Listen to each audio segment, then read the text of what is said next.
Inside New Orleans Sports with Eric Asher is underwritten by... At Villere's Florist, we deliver the magic of flowers 7 days a week to the North Shore and South Shore in the New Orleans area.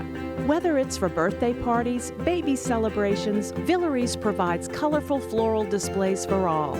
With a store full of fresh-cut flowers, exotic tropical flowers, orchids, roses, and even fruit baskets, our goal is to make your vision a reality. Villere's Florist, proudly serving Louisiana since 1969. Dave Miette Insurance Agency. Auto, home, flood, business, 504-556-0809. Dave Miette, INSagency.com. C&C Drugs is a family-owned pharmacy that's been serving Southeast Louisiana for over 50 years. Whether you need help taking care of an elderly family member, a growing child, or even a pet, C&C provides patient-centered care for your entire family. C&C Drugs, large enough to serve you, small enough to know you. Locations in Mandeville and Araby.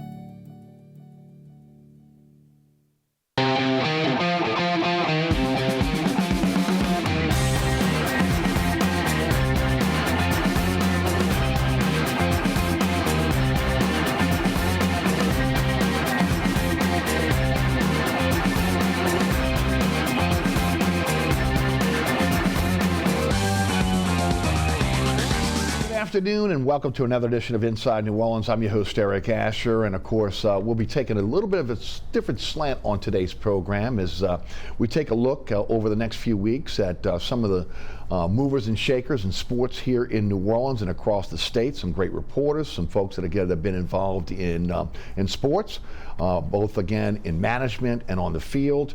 And today we have Arnie Fielkow, former New Orleans Saints Vice President, former New Orleans City Council member, a guy that was also again part of the NBA Retired Players Association, and of course a dear friend. Arnie, welcome to the show. Thanks for coming down and joining us, and looking forward to the next hour, talking a little bit about what you've done in your career, what your thoughts on the future of sports here in New Orleans, stadiums, etc. You got a lot of stuff going on, again, in your life, working with the 9th Ward Stadium down in the 9th Ward, a bunch of nonprofits as well. So welcome to the program. Yeah, it's great to be with you, Eric. Always enjoy your show, and it's an honor to be with you as a guest. Well, thank you for being with us. First of all, we start off with, again, your background. Of course, again, a lot of folks don't, some people realize, some people don't.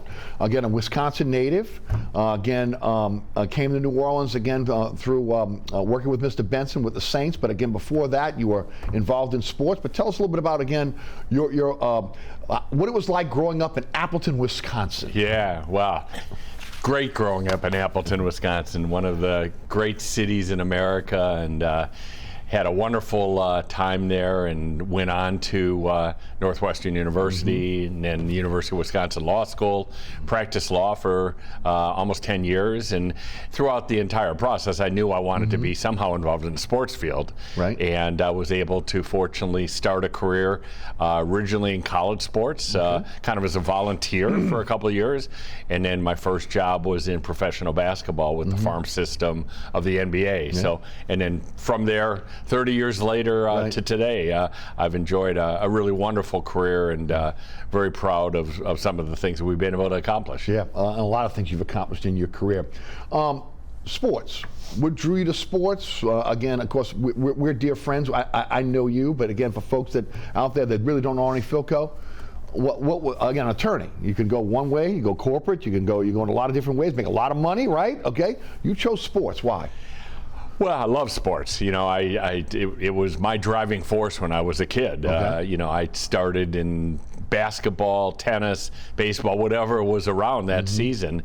Basketball was probably my greatest love, and played high school basketball for really a legendary coach in Wisconsin, and he taught us about life and values as well as the X's and O's of basketball.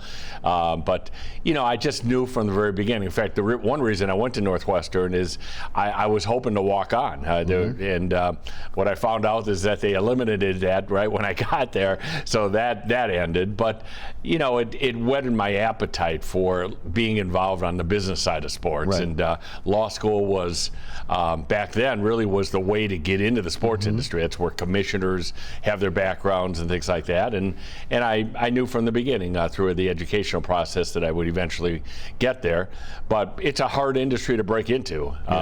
You know, I started literally in a room with a owner of a minor league baseball team saying, here's the yellow pages. Right. You know, you're now in sports. Go sell some outfield fence signs. Yes. And a lot of people get their start that way. And of course, I was able to elevate from that, you know, throughout the career. Your influences growing up in Wisconsin, obviously a Green Bay Packer fan, Milwaukee Buck fan, back then again, Packers, Bucks, again, fantastic franchises. But your influences, you talked about your coach, again, coming up in high school, but some other influences, whether it be, again, athletes, etc. Yeah, well, it starts with my dad. Right. He was my hero, and in so many ways, I think he lived vicariously through my career because he loved sports. He was a great basketball player at the same high school in Appleton that I was. Went on, didn't really have a career collegially, but you know, had a little bit of opportunity at the University of Wisconsin to continue his basketball career. And you know, for every stop that I had, whether it was with the NBA, whether it was with the Saints, you know, my dad was always there, and so proud of what I was able to accomplish, because I think he had a difficult life. I mean, he worked very hard in the produce business and was up at 5 a.m. every day, and to be able to see his son in many ways kind of live his dream as well is something that meant a lot to me. So I start with that, but I had so many people along the way, people that gave me opportunities, that said, you know, here's a job for you. You know, had it not been for those people, I would not have been able to have a career in sports. I'm always indebted to the, you know, people like Jerry Apollotti. Probably people don't know who that is, but he was a Division I commissioner, football coach at Northern Illinois University, who gave me really that first shot in the sports field to be able to break in. And you know, Terdima Ussery, and who became president of Nike and the head of the CBA. And again, these are folks that I will always remember, and I try to live by that when people call me and talk about it, you know, I try to give them the time that they want, and to try to help them as much as I can, because I was helped.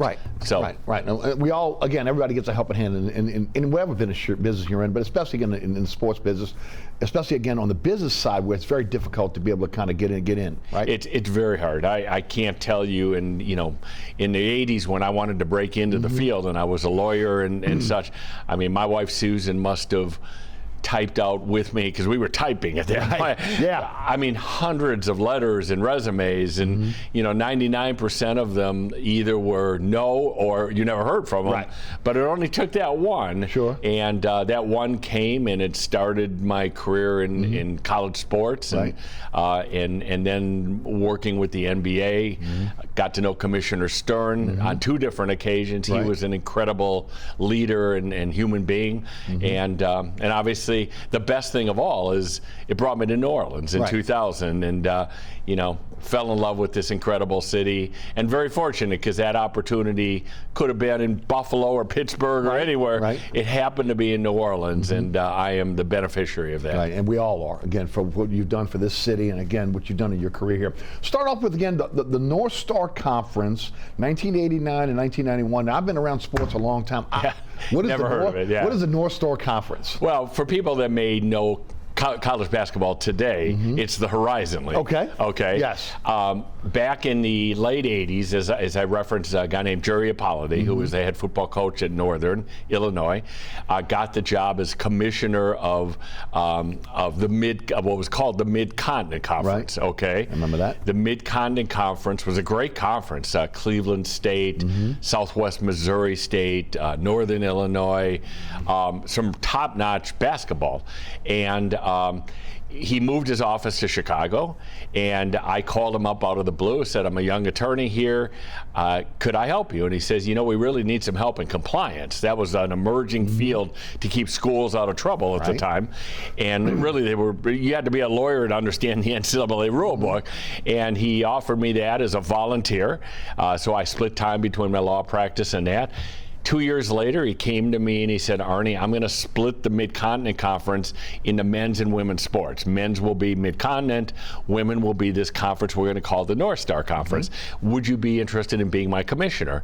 And of course, that was a pretty easy decision. I became the commissioner of the last all-female Division I conference in college sports, and I had so much fun at that. We got our first NCAA automatic bid. I was there on the morning, when they announced the bid, and to see these young women, just like we saw, a month ago with the tournament, these women were so excited. They had never been to an NCAA tournament. But we did that, we had 10 sports and more than a half dozen schools, and it really was my first entree into the sports industry, and it was so much fun. At what age? Oh, this was 1988, 89. So 91, I was 30. I was in my 30s, young 30s. Right. Yeah, I was in my young 30s, and I thought this is the greatest job. And first of all, I got to go to the NCAA business meetings. Back then, the NCAA was in Shawnee Mission, Kansas. Now they're in Indianapolis. So I used to go to these. Now I'm the commissioner of the North Star, and here's the commissioner of the Big Ten, and the big commissioner of the SEC. So I was a big deal, I'm a commissioner, but it was really fun, and I met so many great people, formed a lot of great relationships out of that. From there, you parlayed that into a deputy commissioner position with the Continental Basketball Association from 91 to 94. And for folks that don't know, that's kind of the precursor to the G League, what we see now. Again, the CBA, some really great players, again, that started the CBA, that went on to, again, have a career in the NBA. Talk about that experience. It was a tremendous experience. The CBA, unfortunately, the commissioner of that league had died in a plane crash. And they did a search for the commissionership, and this guy, Turdima Ussery, an incredible, smart person from Compton, became the commissioner. He ended up later getting in a little bit of trouble. But he needed a deputy commissioner, and I applied for it. And one day I get a call from an attorney out of Los Angeles by the name of Russ Sauer, and he goes, Arnie, I heard you applied for the CBA. I'm the general counsel, outside counsel for the league. And you remember me? And of course I said, yes. He and I were teammates at Northwestern University on the tennis team together. And so he put in a good word with the commissioner, and a week later, I was offered the position, and we moved to Denver. That was where the headquarters were? That's where the headquarters were. A guy named Carl Spear, who was a big name formerly in the NBA, had been involved in the CBA. CBA, by the way, as you're saying, it was the official development league of the NBA before G League and D League and all of these others. And at least, I would say at least half, maybe 2/3 of the CBA players eventually made it to the NBA. Every referee came through the CBA. So we were their experimental league in many ways. But we had this incredible office in Denver with all of these young people that I look back now, we talk to each other. One is the VP of marketing for the Sixers. Another is the CEO of USA Basketball.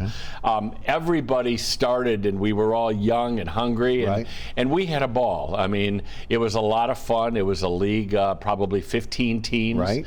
Some really great names. Phil Jackson, obviously, before the Bulls, was CBA. Flip Saunders, who was the coach of the Timberwolves, CBA. I mean, so many people. Eric Musselman just got the job as head coach at USC. Eric and his dad Bill were coaches in the CBA when I was there. So it was a great learning experience. One of my jobs was to do the negotiation for CBA players to go abroad. Okay. And it would every day I would play internationally. Play international. Right. They could not go play in a league anywhere in the world without us releasing them. Okay. So they had to come through me to be able to get that release, and of course we negotiated an exit fee for each one.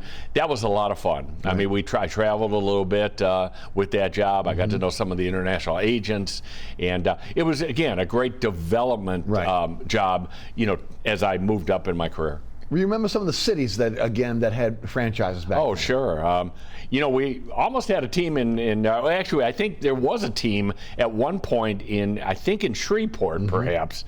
I mean, over the years, unfortunately, the CBA went through 60 cities. I mean, there was a lot of movement and transition and things.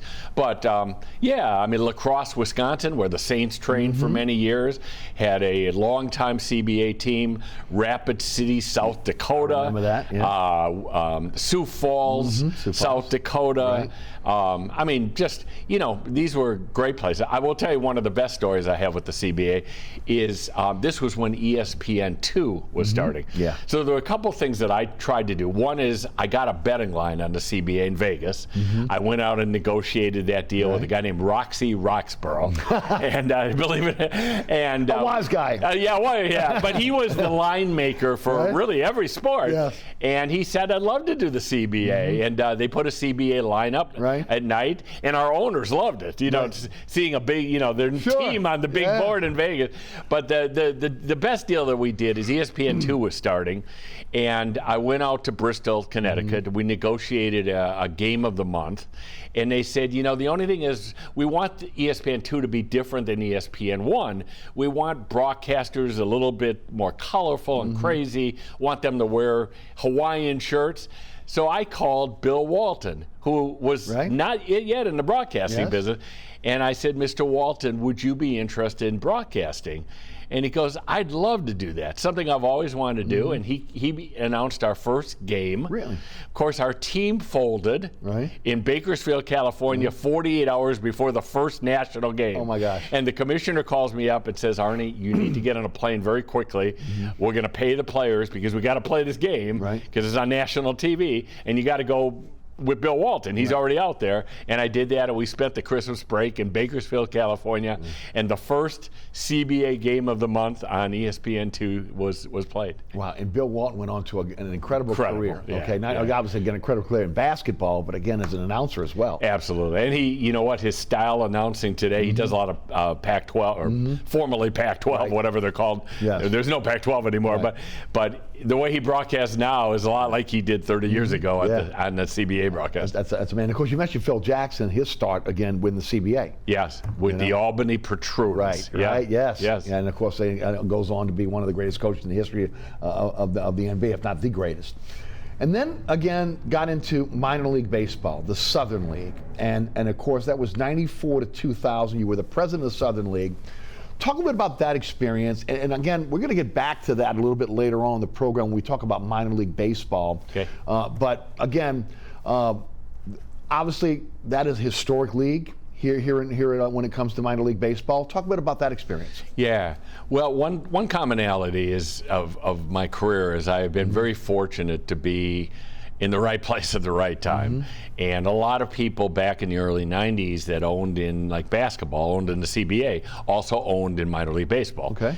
And they came to me, several of the owners came to me that were part of the CBA and said, you know, we have an opening for a new president of the Southern League, by minor league baseball. And I had always been a baseball fan, loved baseball, huge fan. And it was an immediate, this is of great interest. And I went out and interviewed at the 1993 winter meetings and was fortunate enough to be offered the position. And that started my career. And, you know, again, people in New Orleans will remember the Southern League. Used to be called the Southern Association back 50, 60 years ago, but we had a team here, the Pelicans, right? Okay, that played right on Carrollton Avenue, the old right Pelican by Stadium. the I-10, right, the old Fontainebleau Hotel. Exactly, and it was again a phenomenal 6 years. I had so much fun in that job. The first thing that happened at those same winter meetings that I got hired, there was a little-known basketball player out of Chicago that decided that he wanted to try baseball. Yeah, I wonder who that guy was. I wonder who he was. Yeah. Well, Michael Jordan. His airness? Yes. His Majesty became a Southern League baseball player in my first year. Birmingham Barons. Right. Under the manager was Terry Francona. Yes. Who went on to the Cleveland Indians, and a wonderful guy. And I'm wondering. One of my this is pretty good. My first year. Yeah. National television. Every game sold out. Jordan hit a curve. He got, well, I think some baseball people know that the first 30 days of the Southern League season, Jordan actually led the Southern League at hitting, but because they were throwing fastballs and seeing if he had the bat speed to catch up to 90, 95 miles an hour fastballs. Well, he did. Yeah. His wrists were incredible. So then they decided, well, maybe we need to start throwing some curveballs and some off-speed stuff, and he went below the Mendoza line within the next 60 days. But what a season! That had to be an incredible time for the Southern League. But for you going into this, with all the spotlight on Jordan, putting the spotlight on the Southern, because I can remember that. Yeah. Okay. I mean, again, it was ESPN. Everybody was down in Birmingham. Everywhere he went, again, it was I want to say it was similar to what happened with Bo Jackson and also again Deion Sanders, but again this was huge. Now again, not just for Birmingham, for the Southern League and also for baseball as well. Absolutely. It was just one of the best catalysts you can imagine. The Southern League was a historic league with Birmingham, Chattanooga, Knoxville, great cities that had been in that league forever. But when Jordan made his announcement and went to Birmingham, every city, was sold out when Birmingham came to that field. And we had national television several nights a week. We had media from across the country.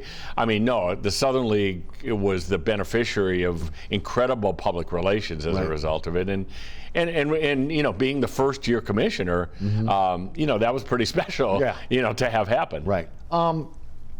The affiliate for the Birmingham was the White Sox. That's what I thought. White Sox, right? So we knew he was going to the White Sox because Jerry Reinsdorf owned the Bulls and owned the White Sox. So we knew it was going to be White Sox. What we didn't know is where would they start him. Traditionally a first-year player coming out of college or drafted out of high school starts at a lower A league and then elevates up. Maybe in 3 years they hit AA, which is what the Southern League was. But they started him right away in AA. They knew he wasn't going to go down to low A baseball. And it just happened that Southern League was his starting point. Yeah. What was it like? Did you enjoy the Southern League? Because the Southern League was again, that's how Tom Benson found you. Yes. Again, and the story is what Tom Benson was trying to get a franchise for New Orleans, right? Yes. And of course, that's how you guys met, and ultimately, again, you went on to New Orleans Saints. Talk about that scenario. Yeah. So when the rules of baseball is that a higher level gets priority over a lower level. To play the city, right? Yes. Right. So when the Colorado Rockies when Denver became a major league city, AAA had to go somewhere, and AAA wanted to be in New Orleans. Yes. All right. Mr. Benson had the rights to AA Southern League. He wanted to come to New Orleans. Yes. Well, he was already in New Orleans, obviously, with the Saints. Right. But the rules of baseball allowed the AAA to take priority and precedent over AA. Right. Well, Mr. Benson didn't like that. So he filed litigation on that, and I think the Southern League was actually a defendant, but we were what would we call a friendly defendant. We wanted to be in New Orleans in the Southern League. It would have been one of our best cities in returning to the history of New Orleans. Right. But the courts and Major League Baseball would not allow that. But that's really my first introduction to Mr. Benson and his family and this. And of course, who I never would have thought 5 years later, that we would be talking about, my role with the New Orleans Saints. But the Southern League was terrific. We did so many interesting things. I brought I went to Havana before the '97 Olympics and negotiated for the Cuban national team to come play in the Southern League as a preparation for the Olympics. They did that. We had, I think, 6 games. They sold out, again, every stadium. We had a defection of a Cuban baseball player coming out of that, which was very interesting. But we did so many things, and again, this was a lot of my sons were at an age where they were starting to play Little League, and of course, how fun was it for their dad to be involved in baseball? They would, I would take their teams to the clubhouse in Chattanooga, and these kids were, in the same clubhouse that the players were, and I was close enough in all of my cities that I could literally at 4 o'clock leave my office and be at a game that night, which I did almost, really several times a week.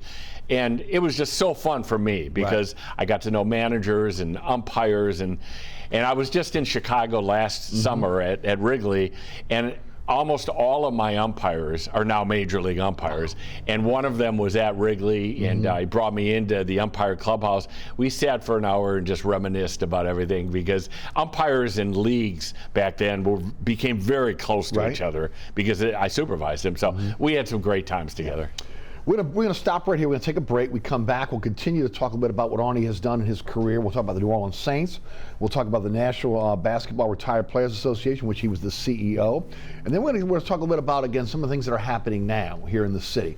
The future of minor league baseball here in New Orleans. Will we see a soccer team coming to New Orleans? Again, also maybe the future of the UFL. New Orleans is part of the USFL. Obviously, with the merger of the XFL and the UFL, is there a possibility of getting a franchise here for that? Arnie's going to have a book coming out very soon. We'll talk about that. The Ninth Ward Stadium, which is one of the things he's trying to get off the ground for, again, youth in our city, and what he has done for the youth of our city, again, as a councilman, as a member of the New Orleans Saints, and as a member of, again, the Jewish community, as well as, again, when he was with the National Basketball Retired Players Association. You're watching Inside New Orleans Sports. I'm your host, Eric Asher. Arnie Fielkow is our guest. We'll hear from our underwriters. We'll be right back. Stay tuned.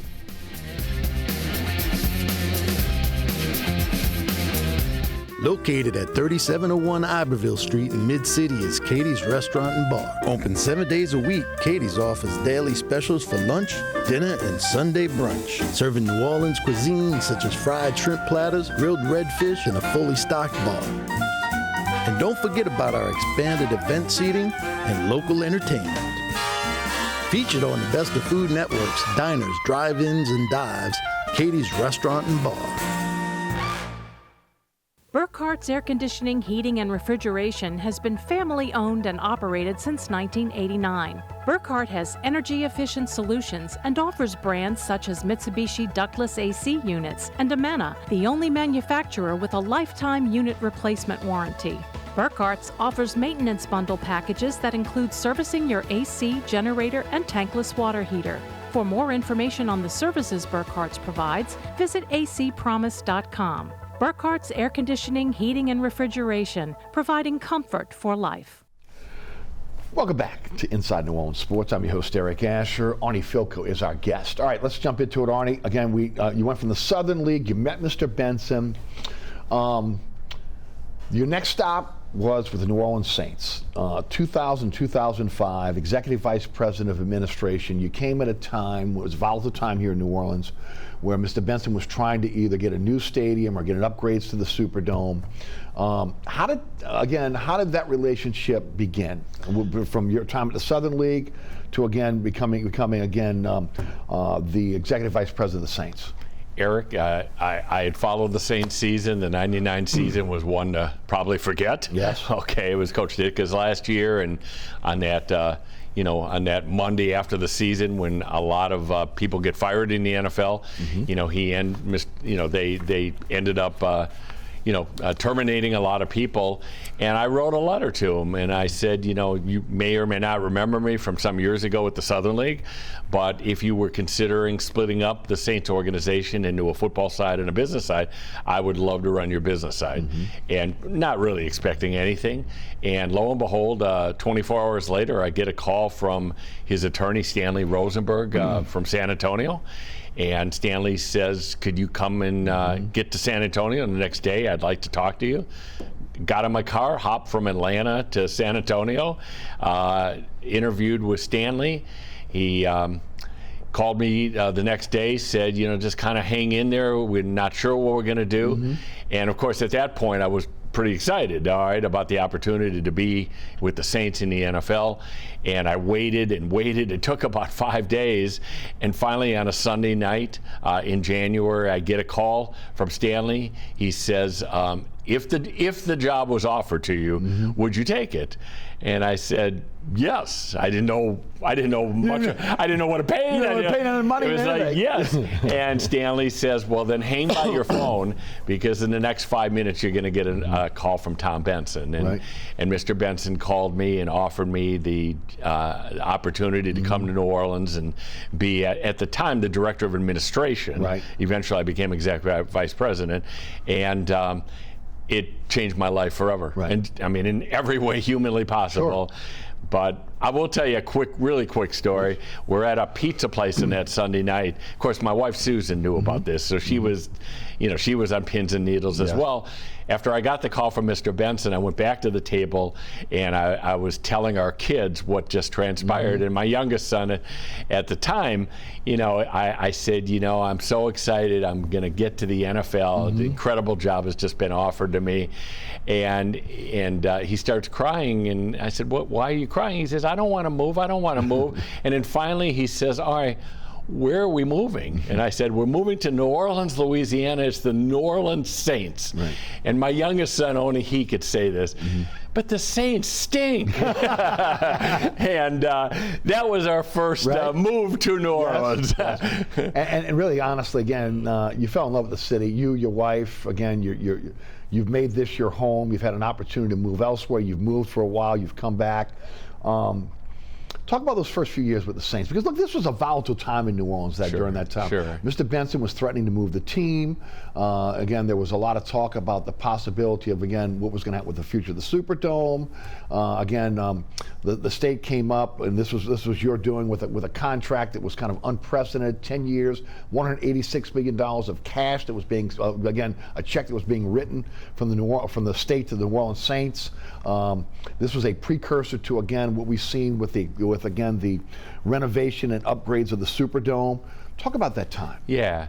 Well, it was a difficult time. I mean, from a very positive standpoint, the 2000 season was incredible. Other than the Super Bowl year, I think it's really the greatest season in Saints history, because we made it to the playoffs, and people obviously will remember being in the Superdome against the Rams, and Hakeem drops the ball, a famous call. Of course. And we won our first playoff game in Saints history, and so it was a wonderful year. And from a business side, I had been charged with two things: sell the dome out, number one, and get us to a new stadium. That's what I was told when I got hired. And so I set about doing that. And we had, thanks to the Saints fans, we had incredible attendance. 36 sellouts. 36 sellouts. And folks, I didn't interrupt, but for those of you that were not around during that time, it was difficult. Arnie went to businesses. It seemed like every Friday, everyone was on pins and needles to see if the game would be sold out, because during that time there was a blackout. If the team had not sold out, you couldn't be on TV. And a lot of shut-ins, a lot of people who couldn't afford tickets couldn't see the Saints. And again, you worked out relationships with business owners, again, here in the city. And again, 36 consecutive sellouts. Yes. I'm very proud of that. I mean, that, given where we were. I mean, when I walked in, 30,000 season tickets. We had 35,000 season tickets on my first day. And we eventually built that up into mid-50s. And again, I mean, through the through the help of a lot of businesses, a lot of great leaders, Yes. we were able to sell out the Dome. We were able to really incredibly enhance our other revenue, our sponsorships, our suite sales, things like that. I think the biggest change we had is that before I got, and maybe this is where my minor league background really helped, before we got there, it was like, we're the NFL, fans will come to us. Well, that wasn't working. I mean, if you win every year, that'll work. Right. But if you don't win every year, you have 35,000 season tickets, all right? So the philosophy changed, and all of the people I brought in, I made sure that they shared this philosophy. We need to earn the support of our fans, and we did that in so many ways. We did a lot of regional efforts. We opened ticket offices all across the South. Right. A lot of and minor league baseball offices, like the Mobile Bay Bears, opened a Saints season ticket office in Mobile. We went to Central America because we were going to be Central America's team. We got females involved. We did clinics. Right. We did crazy stuff, Eric, that we had youth football at 8 in the morning because for all those kids that got to play on the field, guess who was coming to the games? Their grandparents and their parents. We did post-game boxing matches. Right. Our ticket sales director, who's still with the Saints, he boxed, fans. We had we did the fan advisory board. I remember that. We had 40, 50 people that were our ambassadors at Saints games. I mean, on and on and on. Sleepovers on Saturday night. But we really had to change the paradigm of us earning that support from the Saints. And of course, the adage is in sports is for every winning season, it translates into 2 or 3 good business seasons. So having a great 2000 season translated into great success in 01 and 02, and then people may not remember the 02 season. We were the #1 seed going into the last 3 games of the season. Right. Fortunately, we lost all 3, but that season helped us even further going into the future years. And you mentioned again moving ticket offices around again the Deep South. That really kind of was the precursor to this becoming more of a regional franchise. Yeah, absolutely. For a long time, it was New Orleans, it was the metropolitan New Orleans area, but we started to see more folks from Alabama, for the Panhandle of Florida, Mississippi, becoming Saints fans and becoming season ticket holders and making the trek to New Orleans on a Sunday. Yes, because what we realized very quickly was you could take, Texas, Alabama, Mississippi, Louisiana, and while they have a lot of college presence, SEC teams, there was no NFL presence at the time, okay? And we were able to capitalize, we could go really as far as back then, Birmingham, Huntsville, we could go west to the Texas border, we could go north, obviously, to Shreveport and Monroe. You name it, we had that region, and 33% of the Saints' revenue during my tenure came from the region. Right. And so that was a huge help to us. And of course, the other charge was the stadium. And that was first of all, you used to bother me about every week, calling me about the stadium. But well, I had the greatest idea of all time, but that's beside the point. You did. But look, Mr. Benson wanted a new stadium, and there had been before I got there a lot of threats of moving the team and such, but he really wanted a new stadium, and so we went down that path in so many different ways, and ultimately at one of the last meetings in the governor's office, this was Governor Foster, right, and a guy named Steve Perry, who became the head of our convention bureau here. He was his executive. He was the chief of staff. Chief of staff, right. And we were around a table, Mr. Benson and myself and Stanley Rosenberg, and Governor, and we were just at an impasse. And Steve and I said, could we go into the side room? And we went into a side room, and Steve says, look, you're not going to get a new stadium. What truly do you need? And I said, Steve, what we really need is we need to get to the middle of the pack financially, because it affects football. It affects our football team and our other operations. And he says, if I can get you there, would you back off the stadium? And I said, let's go back in the room and ask. And we actually wrote it on a little napkin. Wish I knew where that napkin was. We wrote 10 years with dollar amounts next to it, went back in the room, presented it to the governor and to Mr. Benson, and Mr. Benson said, if we could get this deal done, I will do that. And of course, that was only the beginning, because we had to go through the legislature, and we spent, several months after that But eventually that deal was approved, and it became, as you just said, it became the beginning of what has been a series of new deals that will keep the Saints here forever now. And again, look, it was 10 years, $186 million. Again, the state was having problems before Katrina. Paying it, the $15 million in the hole on that, the hotel motel tax, which was supposed to finance that money, was short, was coming up short over a couple of years. In 06, it was going to be a $20 million payment, $23.5 million payment in 08, and again, those in the legislature were pushing back on it. We weren't getting the hotel motel tax where it was. And again, look, Arnie, your reputation was all over the place. I can remember, again, folks, when you came in, didn't really know a lot about Arnie Fielkow. Yeah. Then Arnie Fielkow became one of the most hated people in New Orleans. Everybody thought Arnie Fielkow was trying to move the Saints either again to out west, or again maybe to Mississippi.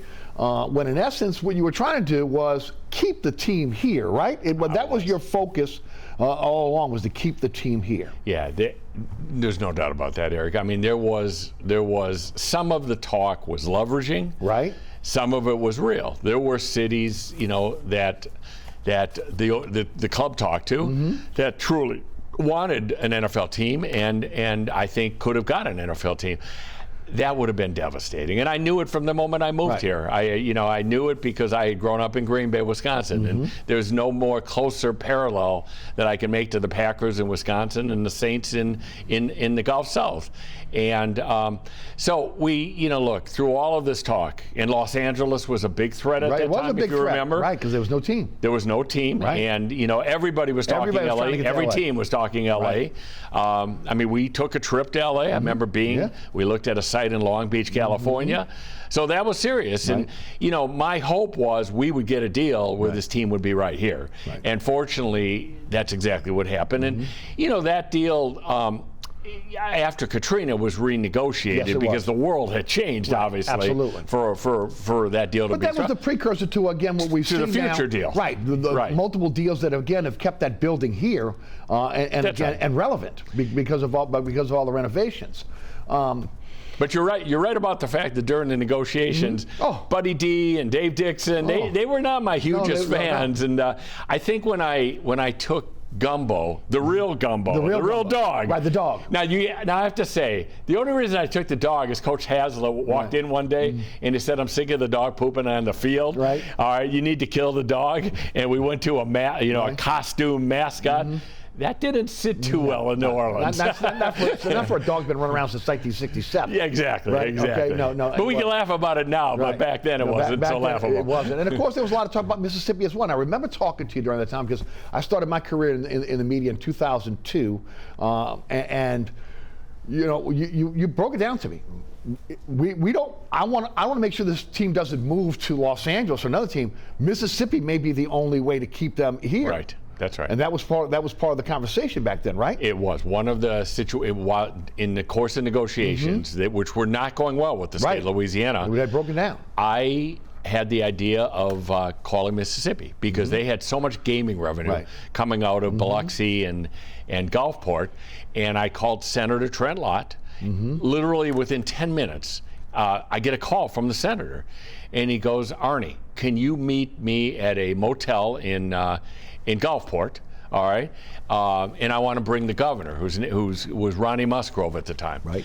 And we went to that meeting. It was Dennis Lauscha, who's now the president of the Saints, and myself. We had a great meeting, and they said, "Look, if you're serious, we can get this deal done for you."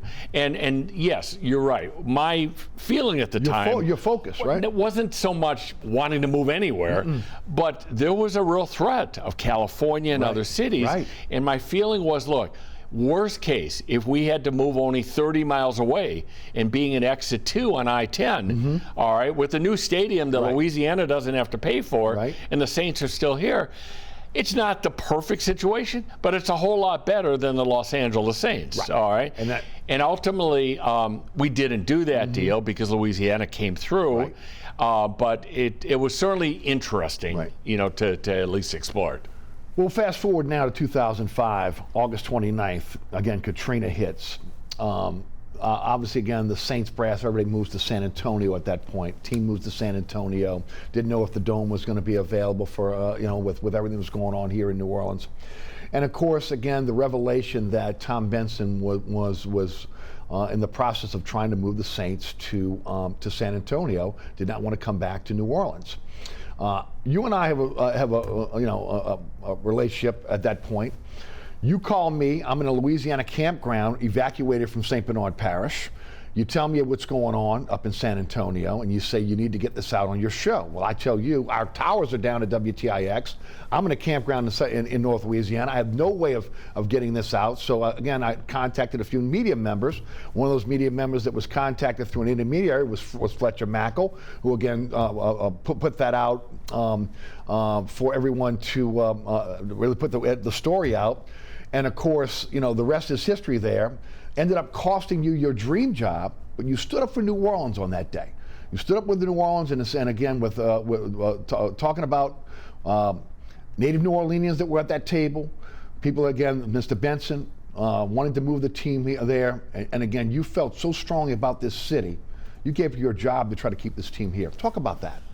Because I know that's a delicate situation. Well, it was a very difficult time. I mean, Katrina was devastating for everyone. People lost their lives, their jobs, their livelihood, their homes.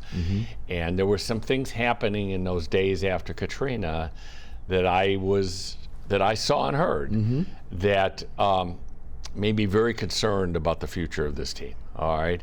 And as you say, I mean, I reached out to some people that I trusted.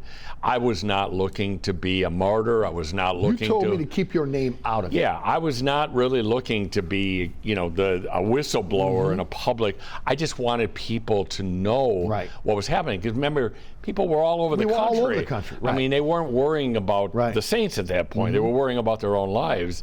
And it so happened that on Labor Day weekend, that story broke. It was attributed to me. I was sitting in a conference room in San Antonio with leadership. It was very awkward. But as I look back today, Eric, and again, I'm sure there are some people that will say, well, he overreacted. It was not going to happen. But I would say read some of the stuff. Read Jeff Duncan's book. Read about the mayor of San Antonio. Read about some of the other efforts. It was real. It was pretty real. And fortunately, I may have lost, my position, but fortunately, 3 months later, through the help of the commissioner, it was made pretty clear that the Saints were not going to go anywhere. They were going to be here, and the Dome would be rebuilt. And I think the Saints, will never leave now. I think the Saints will forever be here, but it hurt. I mean, I can't tell you that. As a person, you were devastated. Your family was devastated. You did the right thing, and again, it cost you your dream job. Well, it did, and I'd worked my entire career to get to a place in the NFL and with the Saints, and when I was told what was going to happen, I was asked to resign, and I refused. And they said, well, if you're not going to resign, we're going to fire you, and that's what happened. But it was a really difficult time. I mean, we had to live in San Antonio for 2 more months because our kids were in school. I will forever remember the friendship of guys like Aaron Brooks, who were one of the few people that came to me with well wishes. Steve Gleason. I mean, people that didn't have to, that reached out to me. But it was probably the most difficult time of my life, I have to tell you. And, we came back to New Orleans right at the end of 2005. Wasn't really sure what I was going to do. I had one opportunity with another NFL team. And really, to my wife and family, they said, we love New Orleans. Why are we going to leave here? And that's what led to total devastation. They still love New Orleans. They did. I mean, we really did. I have to say this. We fell in love with the city and from the moment we moved here. I mean, every aspect of this, and the culture, the people, everything that makes New Orleans so incredible. And we really said to each other, after all this that just happened, why would we leave the city? And that really is what created the impetus to run for office and city council. For city council. A couple never months been in later. Politics before. Okay, but just wanted to help. Wanted to be part of the rebirth of this city. It was, and I listened. I had, listened. I had heard Mayor Nagin with his Chocolate City remarks. Right. I had seen the city devastated, and I said, I would like to be part of that rebuilding. And Eric, for all of the career that I had in sports, and I say this to people, the most gratifying part of my career was the 6 years in the city council. It was at a time where people were trying to get back on their feet. Yes. It was a rebuilding of a community. The citizenry was so involved. Yes, it was incredible. And I will forever remember that. I mean, it was really a great 6 years of my life. Service. When I think of Arnie Fielkow, I think of service. I think of giving back, and not just you. I mean, this is something your entire family is involved in. Sue, your 3 boys, your 2 girls, and it continues today.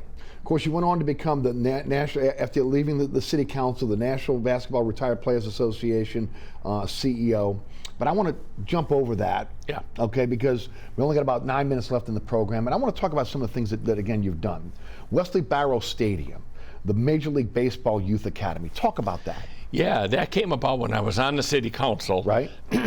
Major League Baseball had a great program called RBI, Reviving Baseball in the Inner City. They were trying to bring young African Americans, Hispanic youth to the game of baseball. And they were opening up these facilities around the country. And I reached out along with some others, some great local people, Ron Maestri at UNO and others. And we got Major League Baseball to come here, and we said, open a facility here in New Orleans. And Wesley Barrow was the place. Right. This Mayor Nagin, to his credit, supported this project, and we got Major League Baseball. We became the first non-MLB city to have an academy and like totally this. revitalized that stadium, right? Right, and if people have not gone out to Gentilly and see it, you're missing it. It is incredible. It's the MLB Youth Academy. Yes. They're playing baseball, they're playing softball for girls. They have off-the-field programs in law and broadcasting. Right. It is incredible, in many ways, unknown asset in our community. And Eddie Davis, former Dodger player, runs it, and they do an incredible job. Right. It was part of what you've done. When you were on the city council, your focus was NORD. Talk about the changes there. Yeah, I saw NORD as a broken system, and in part, my kids grew up playing at Carrollton, and NORD teams would come over there, and in all candor, they did not have the same assets that the Carrollton kids had, economically. Right. From uniforms, equipment, whatever it may be, and I said, that's not right. I mean, it doesn't matter what part of New Orleans you're from. Kids should have the same equitable opportunities. Absolutely. And so one of the things that I led on the council was the reform of NORD. We looked at many cities. Baton Rouge was really the model city with their system called BREC. I got some great leaders with me: Rod West from Entergy, Roy Glapian, Bobby Guerin. We led this effort to transform the system, and eventually it had to go to public vote. 70% of the voters approved this. Right. And the idea was to make NORD more of a public-private partnership. Right, as opposed to simply a city entity. Right. And Eric, I have to tell you, I think NORD has some good things, I think there's really good people involved with it, great coaches involved with it. But I'm not sure the system has met some of the things we had hoped for. Again, Mayor Landrieu came in and changed a lot of things that you had put in place. Yeah. That maybe could have, again, if it would have stayed in place, would have really helped NORD move forward. You didn't stop there. You found again there was a stadium that was supposed to be built in the 9th Ward after Katrina. It didn't happen. Money was not used correctly. You made that your project, and it looks like it's going to come to fruition. You guys are getting a little bit short of money, looking for about $2 more million to finish the project, but the project is happening. Yeah. Tell us about that. Yeah, I'm so proud of this. I mean, I can't wait until we get to ribbon cutting of the opening of the stadium. This is the 9th Ward Stadium in the upper 9th Ward. If you're on the high rise and look at Louisa, look down, you'll see the stadium one day with lights. This project started really a few years after Katrina. I was actually an original donor of the project. Yes, I remember. thought it was happening. You know, I left town for the NBA retired players, and then in 2019, one of our media members in town broke a story. Lee Zurich, and said this project is dead. Okay, and I looked at it, and I remember being in the house with Susan, and I said, look, this is a project I need to get involved with. It's really important. And I formed a new corporation, new board, 10 incredible people. We've been working for almost 5 years now, fundraising. We've raised $10 million on our way to 12. If we had to build it right now, we can, okay? But you want to make sure you do it right, We do. We want to add some wrinkles to it and some special things that are New Orleans. So with all good luck, we're gonna raise that money in the next few weeks. Hopefully we'll break ground this fall or winter, and that stadium will open in late 25 or early 26. And again, we haven't built a new stadium like this in our city in decades, and it will be a crown jewel of our recreation system, and will be open to all public high schools and middle schools. So I'm really proud and just can't wait to this project coming to fruition. I do want to, we're not going to have time to get into soccer and minor league baseball, but I do want to talk about a couple nonprofits that you're involved in. The Starting Block nonprofit, also again the Jack D. Fielkow Scholarship Fund. Talk about those things again. You and your family continue to give back. Sure. Well, the Starting Block is a program where we take 50 to 100 high school kids from the area every 2 years, and we put them through a 2-year curriculum involving the industry of sports. All right, so that at high school, because it's a very competitive field, at high school they're going to learn the ins and outs of the sports industry. Tulane Center for Sport teaches that to the kids. But the other part of the program, aside from sports, is that we teach kids about each other. These are largely African American, Hispanic, and Jewish youth. We have educational partners like St. Aug that teaches every class. And these kids come out of this program as incredible leaders. They bond together. And if they're interested in sports, they really have a leg up when they go on to college and have a career. So it's a great way of giving back, given the career that I had. The Fielkow Scholarship is done back in Appleton. It's a tribute to my dad and my uncle and my own family. We go back to our high school. We do an annual scholarship every year for a student that wants to develop a career in sports as well. And we've had a number of students now that have gone across the country to different colleges, and we're very proud of that. It's in honor of my dad, Jack. You're working with the Chase family and Dillard with another nonprofit. Yeah, and I should mention the Chase family are a big part of the Starting Block. Leah and I were dear friends, and her family and the Morris and Melinda Mintz family are part of the Starting Block program. And the most recent one is that Dillard University, under the leadership of Dr. Rochelle Ford, has relaunched something that existed 30 years ago. It's the National Center for Black-Jewish Relations, which is really needed today, given what's happening in the world. And myself and a legendary media guy by the name of Warren Bell, which you probably know, have been asked to co-chair that, and it's just beginning, but we're very excited because I think, again, with all the tension in the world and conflict, bringing our communities together in unity is something that's really important. You got a book coming out. Yeah, hopefully. It's a book really, I think, centering on my love for New Orleans. I mean, that's really, it's going to talk about the career and the Saints and many other things, but it really is this Yankee that could have gone anywhere that happened to land in New Orleans, and now 24 years later tells about the love affair. This is the greatest city in the world, and while we have some blemishes, Eric, the people are unmatched, and the resiliency and the strength and the friendliness, and hopefully the book will bring that out. So somewhere in 2025, people can look for that, and hopefully it'll be published. Well, you and I are dear friends, one of my best friends, and New Orleans is a much better place with the Fielkows here in New Orleans. And thank you for, again, what you've done for our city, what you continue to do for our city, what you've done for sports. And thank you again for being with us here on Inside New Orleans Sports. Eric, we're lucky to have you and Jan and your family. So thank you for giving me the opportunity. Thank you. Thanks again for joining us. Arnie Fielkow again with us here on Inside New Orleans Sports. All right. Thanks so much for tuning in. Remember, there's so many ways to catch our program now. There's a QR code on your screen that will take you to my website, ericasher.com, or the WLAE-TV YouTube channel. And of course, again, set your DVR on your favorite time slot and you'll never miss the program. You catch me on the radio, 106.1 The Ticket.